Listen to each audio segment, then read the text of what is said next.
जय गुरु जी के चरणों में अनंतम अनंतम प्रणाम। शुक्राना मेरे दाता। गुरु जी, आपने जो हमें ये रास्ता दिखाया हम उस पर चल रहे हैं। गुरु जी, शिव पुराण के बाद हम पढ़ रहे हैं जी सुंदरकांड का पाठ, और वो भी हम अर्थ के साथ। तो जैसा आप चाहते हैं गुरु जी, हम बिल्कुल वैसा ही कर रहे हैं, अर्थों के साथ पढ़ रहे हैं, ताकि हम जो इतने समय से सुंदरकांड का पाठ सुनते आ रहे हैं हम सब, उसका हमें प्रॉपर मीनिंग पता चले। तो संगत जी, आइए सब यहाँ से स्टार्ट करते हैं और गुरु जी से आज्ञा ले लेते हैं एक बार अपने भोलेनाथ से। ओम नमः शिवाय, शिव जी सदा सहाय। ओम नमः शिवाय, गुरु जी सदा सहाय। जय श्री राम। पढ़ते हैं जी आगे। पुर रखवारे देखी प्रभु, कपि मन कीन विचार। अति लघु रूप धरो निसी, नगर करो पैसार। सियावर राम, जय जय राम मेरे प्रभु राम, जय जय राम। नगर के बहुसंख्यक रखवालों को देखकर हनुमान जी ने मन में विचार किया कि अत्यंत छोटा रूप धरूं और रात के समय नगर में प्रवेश करूं। मसक समान रूप कपिधरी, लंके ही चरियो सुमरी नरहरि। लाम लंकरी एक निश्चरी, सो कै चलसी मोही निंदरी। हनुमान के मच्छर के समान छोटा सा रूप धारण कर नर रूप से लीला करने वाले भगवान श्री राम जी का स्मरण करके लंका को चले। लंका के द्वार पर लंकनी नाम की एक राक्षसी रहती थी। वह बोली, मेरा निरादर करके यानी बिना मुझसे पूछे कहाँ जा रहा है? जान हुई नहीं मरूम सठ मोरा, मोर आहार जहाँ लगी चोरा। मुठिका एक महाकपिहनी, रुधिर बमधरनी ढकमनी।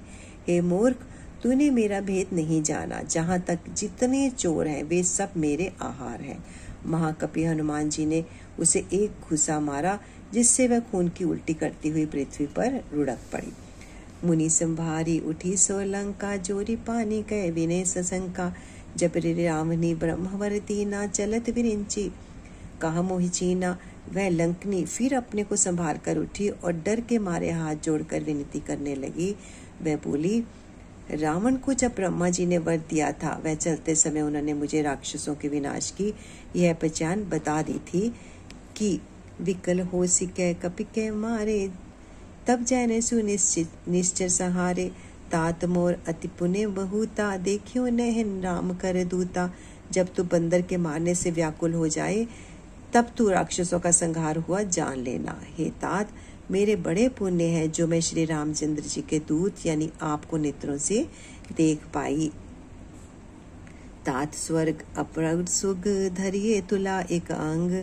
तूल न ताहि सकल मिली, जो सुख लव सत्संग। सियावर राम, जय जय राम मेरे प्रभु राम, जय जय राम।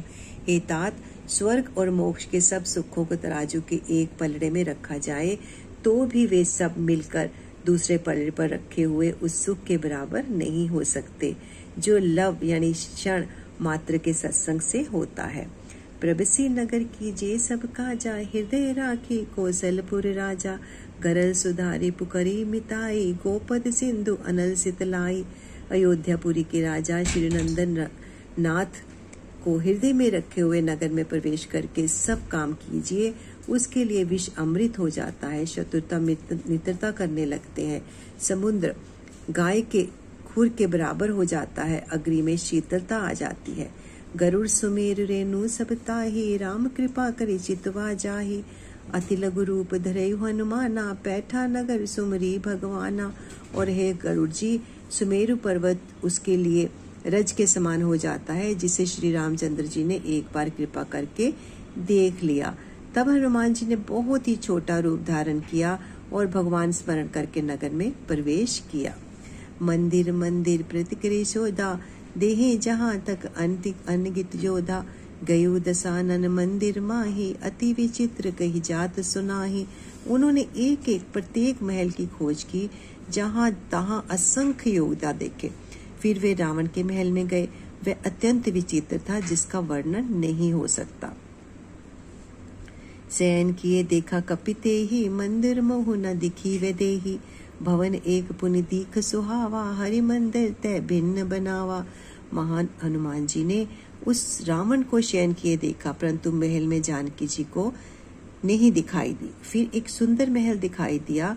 वहां उसमें भगवान का एक अलग मंदिर बना हुआ था।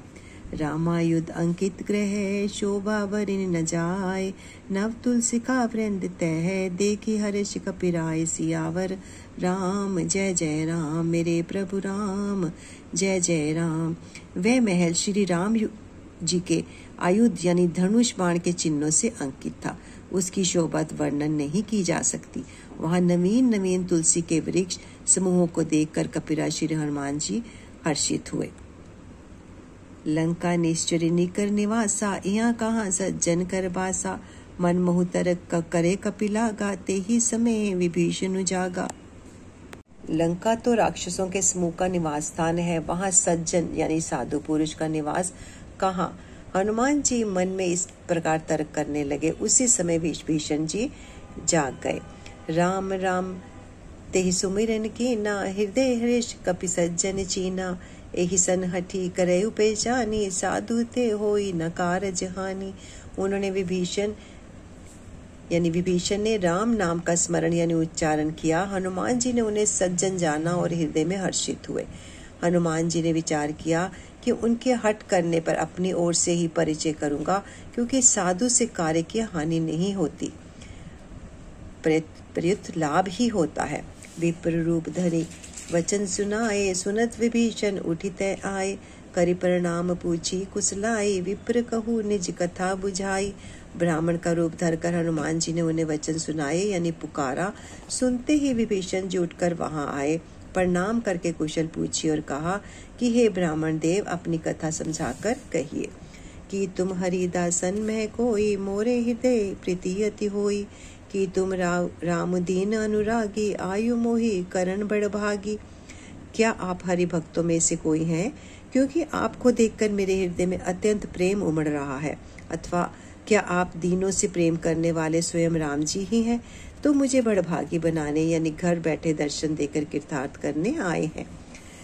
तब हनुमान कही सब राम कथा निज ग्राम, सुनत जुगल तन पुलक मन, मगन सुमरी गुण ग्राम। सियावर राम जय जय राम, मेरे प्रभु राम जय जय राम। यहीं पर अपने अर्थ को विराम देते हैं संगत जी। आगे का हम कल पढ़ेंगे, आप इतना अवश्य सुने। और हम पढ़ रहे हैं जी सुंदरकांड की चौपाइयाँ, वो भी अर्थ के साथ। बहुत आनंद आता है इसमें। जीवा को तो आनंद आता ही है, मन और तन आत्मा तक पवित्र हो जाती है और आनंदमयी हो जाती है संगत जी। आइए अपने प्यारे गुरु जी से शिव शंकर भोलेनाथ से आज्ञा ले लेते हैं, जय श्री राम कहते हुए, और बोलते हैं जी उनका मंत्र जाप, ओम नमः शिवाय। गुरु जी सदा सहाय, ओम नमः शिवाय। शिव जी सदा सहाय। धन धन गुरु जी। Thank you Guru ji. Thank you so much गुरु जी, हमें इस राह पर लगाने के लिए। Thank you so much. जय गुरु जी।